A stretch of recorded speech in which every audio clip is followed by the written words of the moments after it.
بسم اللہ الرحمن الرحیم فویل للمصلین الذین هم عن صلاتهم ساہون وقال تعالی ما سلککم فی سقر قالوا لم نک من المصلین صدق اللہ مولانا العظیم اللہم صلی علی سیدنا و مولانا محمد وعلى آل سیدنا و مولانا محمد وبارک وسلم۔ محترم بزرگوں اور دوستوں، عزیز ساتھیوں، گزشتہ ہفتے نماز سے متعلق گفتگو چل رہی تھی کہ نماز اللہ کی طرف سے عائد کردہ ایک بہت ہی اہم فریضہ ہے، اور یہ اللہ کی رضا کو حاصل کرنے کا بہترین ذریعہ ہے۔ نماز ہی کے ذریعے سے انسان کو اللہ کا قرب حاصل ہوتا ہے۔ اگر انسان نماز نہیں پڑھتا، باقی تمام دین کے کام انجام دیتا ہے، تو یہ آدمی کے ایمان کی دلیل نہیں ہے، بلکہ آدمی کے ایمان کی دلیل یہ ہے کہ وہ نماز پابندی کے ساتھ پڑھے۔ اللہ کے نبی صلی اللہ علیہ وسلم کے زمانے میں کسی منافق کی بھی ہمت نہیں ہوتی تھی نماز کو چھوڑنے کی، کیونکہ نماز ہی کی وجہ سے ان کی فتنہ پروری پر پردہ پڑا ہوا تھا، اور ایک مخلص صحابی کے اوپر یہ ظاہر نہیں ہو پاتا تھا کہ کون مخلص ہے کون منافق ہے۔ اس لیے کوئی بھی منافق اللہ کے نبی کے زمانے میں نماز نہیں چھوڑتا تھا۔ میرے بزرگوں، گزشتہ ہفتے یہ بات بھی بتائی گئی تھی کہ نماز کے اوپر جتنی تاکید آئی ہے اور مذہب اسلام کے اندر اس کی ادائیگی کی جتنی تاکید کی گئی ہے، جتنا زیادہ حکم اس کی ادائیگی کے لیے دیا گیا، جتنا زور دیا گیا، آج مسلمانوں کے اندر اس عمل کے تعلق سے اتنی ہی زیادہ کوتاہی نظر آتی ہے۔ حالانکہ اللہ کے نبی صلی اللہ علیہ وسلم نے نماز چھوڑنے والوں کے متعلق بڑی سخت وعیدیں بیان فرمائیں، اور جو نماز کو پابندی کے ساتھ ادا کرتے ہیں ان کے لیے بشارتیں سنائیں۔ ایک حدیث کے اندر آقا مدنی جناب محمد الرسول اللہ صلی اللہ علیہ وسلم فرماتے ہیں کہ اگر کوئی شخص پابندی کے ساتھ نماز ادا کرتا ہے تو یہ نماز کل قیامت کے دن اس کے لیے نور ہوگی، اس کی نجات کا ذریعہ بنے گی، اعمال کی پیشی کے وقت اس کے لیے حجت ہوگی، اور جو نماز کو ادا نہیں کرتا، اس کا اہتمام نہیں کرتا، آپ نے فرمایا نہ کل قیامت کے دن اس کے لیے کوئی نور ہوگا، نہ کوئی حجت ہوگی، اور نہ ہی نجات کا ذریعہ ہوگا۔ اور آگے آپ نے فرمایا کہ اس کا حشر قارون، فرعون، حامان اور ابی ابن خلف کے ساتھ ہوگا۔ ہم میں سے ہر ایک جانتا ہے کہ فرعون بہت بڑا کافر تھا جو اپنی خدائی کا دعویٰ کیا کرتا تھا، حامان اس کے وزیر کا نام تھا، ابی ابن خلف مشرکین مکہ میں سخت دشمن اسلام تھا۔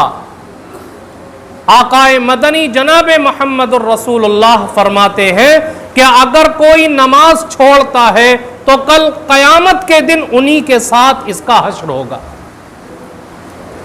میرے بزرگوں، ابی ابن خلف نے ایک گھوڑا پالا تھا اور اللہ کے نبی صلی اللہ علیہ وسلم سے کہا کرتا تھا کہ میں اس گھوڑے کو بہت کچھ کھلاتا ہوں، اس کو طاقتور بنانے کی کوشش کر رہا ہوں، کیونکہ اس کے اوپر سوار ہو کر کے نعوذ باللہ میں آپ کو قتل کروں گا۔ اللہ کے نبی نے فرمایا کہ میں ہی تجھے انشاءاللہ قتل کروں گا۔ جب احد کا موقع آیا اور یہ ابی ابن خلف میدان کے اندر اللہ کے نبی کو تلاش کرنے کے لیے نکلا اور اللہ کے نبی کے سامنے آیا تو صحابہ کرام دور ہی سے اس کا کام نپٹانا چاہتے تھے، لیکن اللہ کے نبی نے صحابہ سے کہا کہ اس کو آنے دو۔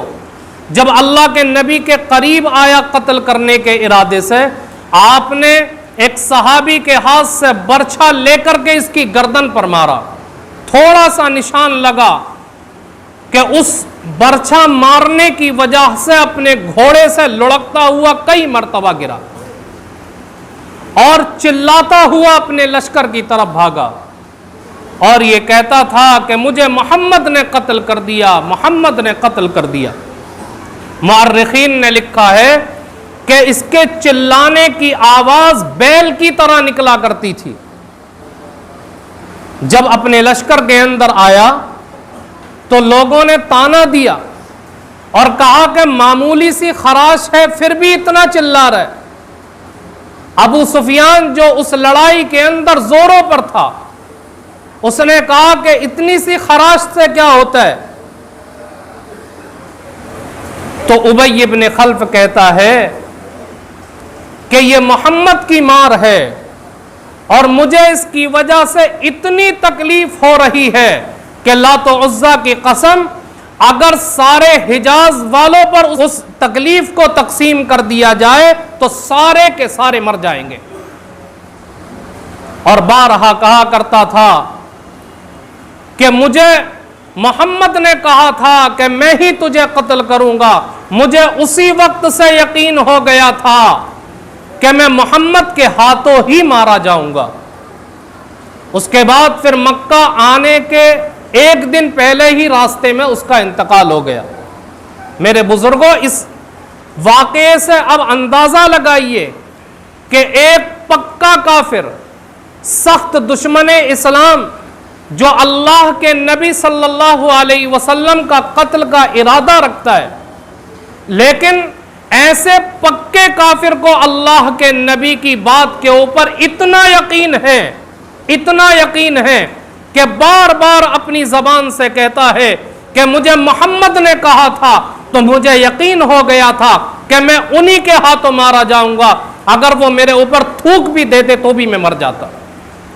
ایک کافر کو اللہ کے نبی کے ارشادات پر اتنا یقین ہے، لیکن ہم تو اس نبی کے امتی ہیں، اس نبی کو اللہ کا رسول مانتے ہیں، اس نبی کے امتی ہونے پر ہم فخر کرتے ہیں، اللہ کے نبی کے ایک ایک ارشادات کو ہم سچا جانتے ہیں اور یقین رکھتے ہیں اس بات کا کہ اللہ کے نبی کا ایک بھی ارشاد غلط نہیں ہو سکتا۔ لیکن اس کے باوجود اللہ کے نبی نے جن چیزوں کے کرنے کا حکم دیا، جن باتوں سے منع کیا، ہم سوچ کر کے دیکھیں ہم ان ارشادات کے اوپر کتنا عمل کر رہے ہیں، جن چیزوں سے بچنے کا حکم دیا ہم اپنے آپ کو کتنا ان سے بچا رہے ہیں۔ اللہ کے نبی نے تو اس بات پر توجہ دی اور زور دیا اور آپ نے فرمایا قرۃ عینی فی الصلاۃ، کہ نماز کے اندر میری آنکھوں کی ٹھنڈک ہے۔ آج ایمان والا نماز ادا کر کے کتنی اللہ کے نبی کو ٹھنڈک پہنچا رہا ہے؟ کیا یہ چیز، یہ ارشادات اللہ کے نبی کی ہماری نگاہوں کے سامنے نہیں ہے؟ کیا ہم بار بار نہیں سنتے؟ محدثین نے توجیہ بیان کرتے ہوئے لکھا کہ دیکھو، اگر تمہاری نماز چھوٹ رہی ہے مال و دولت کی وجہ سے، مال و دولت کی کثرت کی وجہ سے، تو کل قیامت کے دن تمہارا حشر قارون کے ساتھ ہوگا۔ اگر نماز چھوٹ رہی ہے حکومت کی وجہ سے، کسی عہدے کی وجہ سے، تو حشر فرعون کے ساتھ ہوگا۔ اگر ملازمت کی وجہ سے نماز چھوٹتی ہے، وزارت اور مصاحبت کی وجہ سے نماز چھوٹتی ہے، تو حشر ہوگا حامان کے ساتھ۔ اور اگر تجارت کی وجہ سے نماز چھوٹتی ہے تو ابی ابن خلف کے ساتھ حشر ہوگا۔ آج مسلمان کاروبار میں لگ کر کے اللہ کو بھول گیا، دکانداری کے اندر لگ کر کے اللہ کو بھول گیا، تجارت کے اندر لگ کر کے اللہ کو بھول گیا۔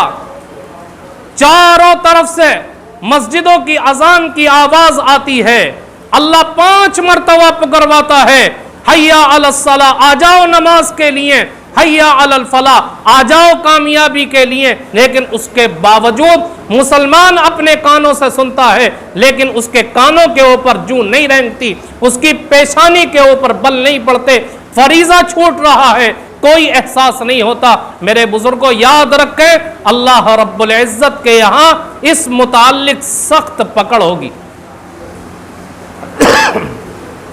اور آقا مدنی جناب محمد الرسول اللہ صلی اللہ علیہ وسلم فرماتے کہ جیسے ہی نماز کا وقت ہوتا ہے اور مسجد سے ایک منادی آواز لگاتا ہے تو اللہ کی طرف سے ایک فرشتہ اعلان کرتا ہے کہ اے ابن آدم اٹھو اور جہنم کی آگ کو بجھاؤ جو تم نے اپنے گناہوں کی وجہ سے اپنے اوپر جلانا شروع کر دی ہے۔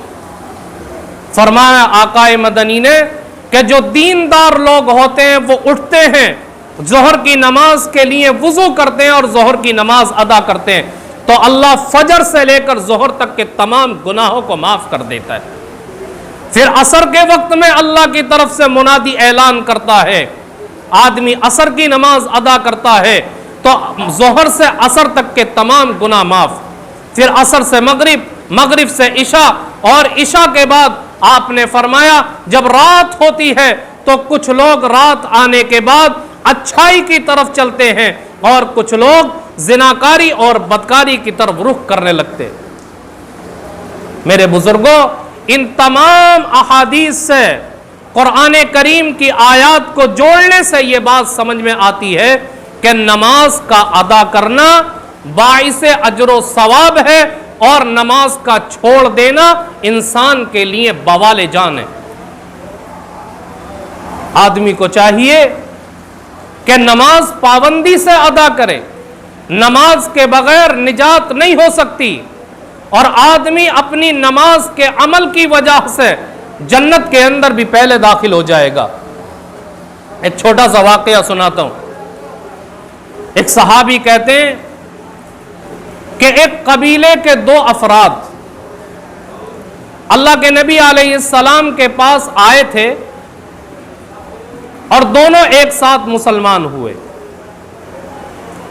ان میں سے ایک تھوڑے چست اور فرتیلے تھے تو وہ ایک غزبے کے اندر شریک ہو کر کے شہید ہو گئے، اور دوسرے صاحب کا 1 سال کے بعد انتقال ہوا۔ تو وہ صحابی کیا کہتے ہیں کہ میں نے خواب کے اندر دیکھا کہ میں جنت کے دروازے پر کھڑا ہوں اور ایک شخص جنت کے اندر سے باہر آیا اور سب سے پہلے اس نے اس کو بلایا جن کا انتقال 1 سال کے بعد ہوا تھا، اور کہا کہ آپ کے لیے جنت میں داخلے کی اجازت ہے۔ چنانچہ وہ داخل ہو گئے۔ پھر تھوڑی دیر کے بعد ایک شخص آیا اور اس نے ان شہید کو بلایا جو 1 سال پہلے شہید ہوئے تھے، اور کہا آپ کے لیے جنت میں داخلے کی اجازت ہو گئی۔ اور کہتے ہیں مجھ سے یہ کہا گیا، وہ صحابی کہتے ہیں کہ ابھی آپ کا وقت نہیں آیا۔ کہتے ہیں کہ میں بیدار ہوا، بیدار ہونے کے بعد میں نے لوگوں سے اپنا یہ خواب بتایا تو لوگ تعجب کے اندر پڑ گئے کہ جی جنت کے اندر تو سب سے پہلے وہ داخل ہونا چاہیے تھا جو اللہ کے راستے میں شہید ہوا تھا، لیکن وہ بعد میں ہوا، اور جو 1 سال کے بعد انتقال کرے ہیں وہ پہلے داخل ہو گئے صحابی. کہتے ہیں کہ یہ بات لوگوں کے درمیان پھیل گئی اور اللہ کے نبی صلی اللہ علیہ وسلم تک پہنچ گئی. تو آپ نے بیان فرمایا کہ دیکھو، کیا تم نہیں جانتے کہ جن صحابی کا انتقال 1 سال کے بعد ہوا ہے، ان کی 1 سال کی نمازیں پہلے والے سے زیادہ نہیں تھی؟ ان کی 1 سال کی عبادت زیادہ نہیں تھی؟ لوگوں نے کہا کہ جی بالکل زیادہ تھی. کہا کہ ان کے 1 سال کے سجدے پہلے والے سے زیادہ نہیں تھے؟ کہا جی بالکل تھے. پھر کہا اللہ کے نبی نے کیا ان کے 1 پورے رمضان کے روزے پہلے والے سے زیادہ نہیں تھے؟ کہا جی بالکل تھے. تو کہا اللہ کے نبی نے جب ان کی زندگی کے اعمال پہلے والے شہید صحابی سے زیادہ تھے تو اگر وہ پہلے داخل ہوئے تو اس کے اندر تعجب کی بات کیا ہے؟ تو پتہ کیا چلا کہ نماز جنت کے اندر داخلے کا بہترین ذریعہ ہے. اگر کوئی بزرگ بڑے بڑے مجاہدے کرتا ہے، نماز نہیں پڑھتا اور کہتا ہے کہ میں اللہ کا ولی ہوں، یاد رکھیں کہ وہ ولی نہیں ہو سکتا، شیطان ہو سکتا ہے. نماز کے بغیر کوئی ولی نہیں بن سکتا، نماز کے بغیر کوئی بزرگ نہیں بن سکتا، کوئی نیک نہیں بن سکتا. آدمی کتنے ہی مجاہدے کیوں نہ کر لے. آج بہت سارے پیروں کو دیکھو، جاہل پیروں کو، کہ مزاروں پر بیٹھ کر کے بڑے بڑے دعوے کرتے ہیں، بڑے بڑے کرشمے دکھاتے ہیں، بڑے بڑے چمتکار دکھاتے ہیں اور کہتے ہیں کہ ہم اللہ کے ولی ہیں اور لوگ ان کو اللہ کا بزرگ مانتے ہیں. لیکن ان کی زندگیوں کو دیکھیں، نماز کا اہتمام نہیں ہے، مسجدوں سے قربت نہیں ہے، نماز کئی دن ہو جاتے ہیں پڑھے ہوئے. یاد رکھیں کہ وہ شیطان تو ہو سکتا، اللہ کا ولی کبھی نہیں ہو سکتا. جو اللہ کا ولی ہوگا کبھی اس کی زندگی کے اندر نماز نہیں چھوڑ سکتی.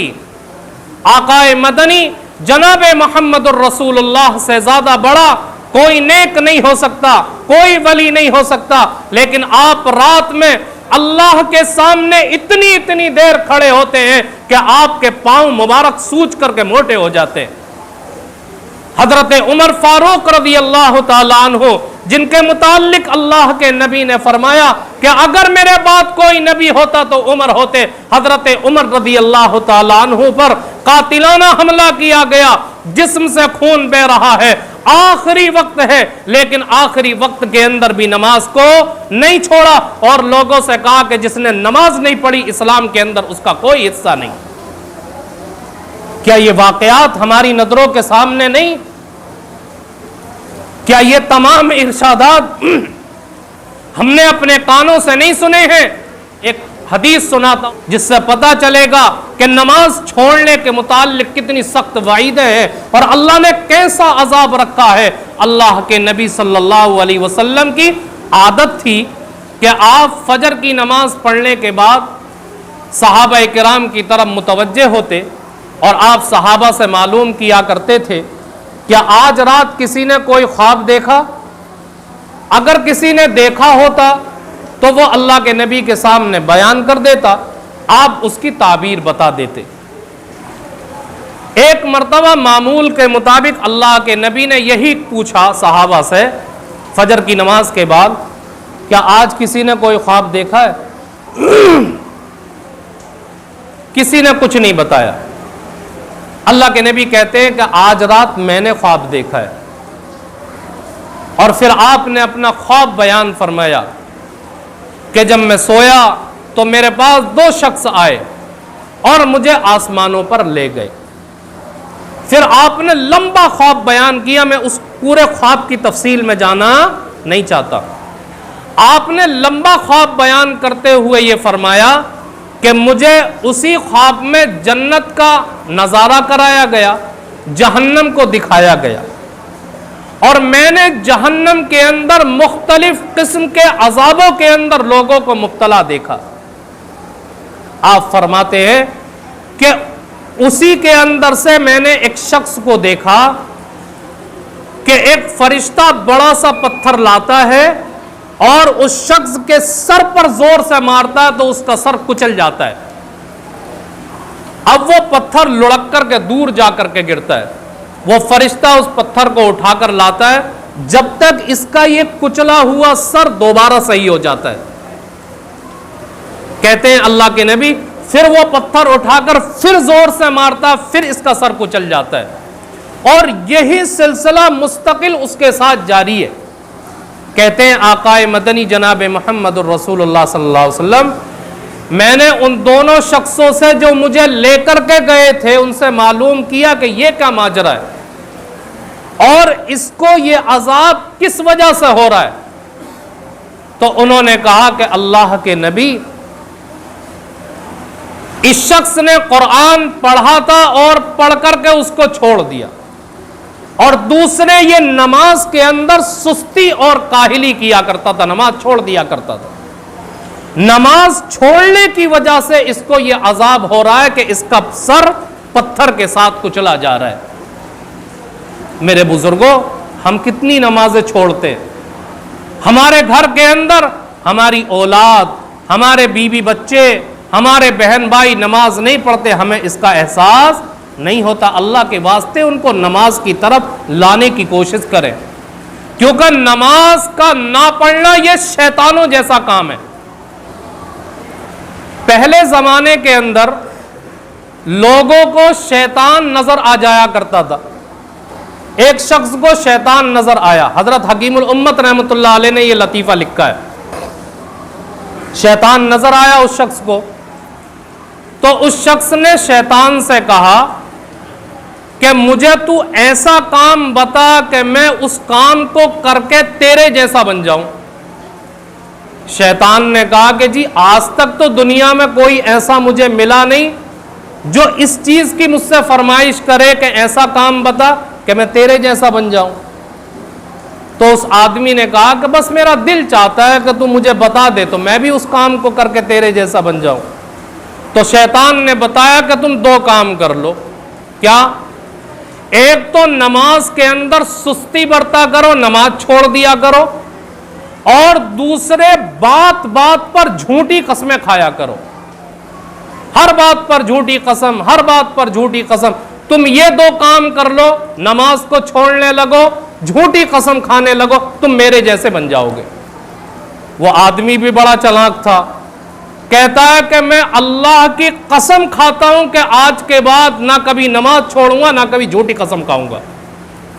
شیطان کہتا ہے کہ تجھ جیسا چلاک آدمی نہیں دیکھا میں نے، کہ چلاکی سے میرے جیسا بننے کا راز تو نے مجھ سے معلوم کر لیا۔ تو شیطان کہتا ہے کہ میں بھی قسم کھاتا ہوں کہ آج کے بعد کسی آدمی کو نصیحت نہیں کروں گا۔ تو اس لطیفے سے پتہ کیا چلا کہ نماز کا چھوڑنا یہ آدمی کو شیطان جیسا بنا دیتا ہے، شیطانوں جیسا کام کرنے لگتا آدمی۔ اس لیے میرے بزرگوں، ہمیں کوشش کرنی چاہیے کہ اس اہم فریضے کو پابندی کے ساتھ ادا کرنے کی کوشش کریں، اور اپنی زندگی کے اندر آج سے اس بات کا تہیہ کر لیں اور اللہ سے عہد کر لیں کہ میرے مالک، آج کے بعد کچھ بھی ہو جائے ہماری زندگی کے اندر نماز جیسی اہم عبادت نہیں چھوٹے گی۔ اللہ تعالی ہم سب کو کہنے سننے سے زیادہ عمل کی توفیق عطا فرمائے۔ وما علینا الا البلاغ۔